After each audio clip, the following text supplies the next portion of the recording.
waxa ay ku abtirsadaan beesha dir gaar ahaan xiniftire maahe dir aji irir Soomaale waxa ay dagaal ba'an la galeen boqortooyadii ajuuraanka oo ay si weyn isaga caabiyeen jariimooyinkii iyo gaboodfaladii ay kula kici jirtay mana jirin sidoo kale xiriir ka dhaxeeyay saldanadii Galadi ee dhulkaas ka talin jirtay qarniyo badan marka iyo hareeraheeda mooyee inta badan dhulkaas wuxuu hoos tagi jiray maamulkii saldanada Galadi oo saldhigeedu ahaa Afgooye ugu dambeyntiina waxay biimaalku ka adkaadeen saldanadii Galadi iyaga oo jabiyay ciidamadii wiilka Suldaan Yuusuf kuna dileen suldaanka Galadi meel la yiraahdo Cagaaran mana ahayn ajuuraanka iyo Galadiga maamuladii ay sida ba'an ula dagaalameen waxaa kale oo lagu xusuustaa inay gaashaanka u durureen gumeystihii dalka ku soo duulay waxaana xusid mudan in biimaalku dagaal iyo iska caabin kala hor yimid gumeysigii Talyaaniga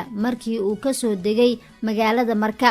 kifaaxii gobonimo u dirirka ee koonfurta Soomaaliya ka bidhaamay waxa hormuud u ahaa biimaal balse kuma ahayn kali oo inta badan beelaha qaar ee jaarka la ah waxa ay ku garab istaageen dagaalka magaalooyin caan ah ayay degaan oo Marka ay ugu weyn tahay waxaana ay ku baahsan yihiin laga bilaabo Shabeellada Hoose ilaa Jubbooyinka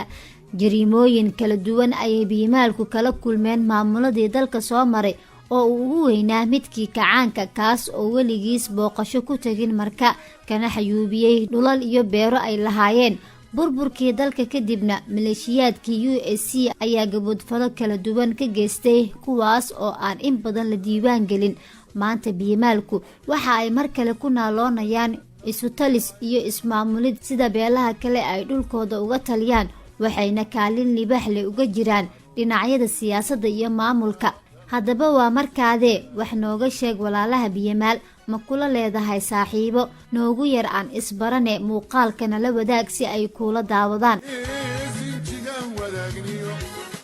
sartanaga dhixiya kala sarmi maayo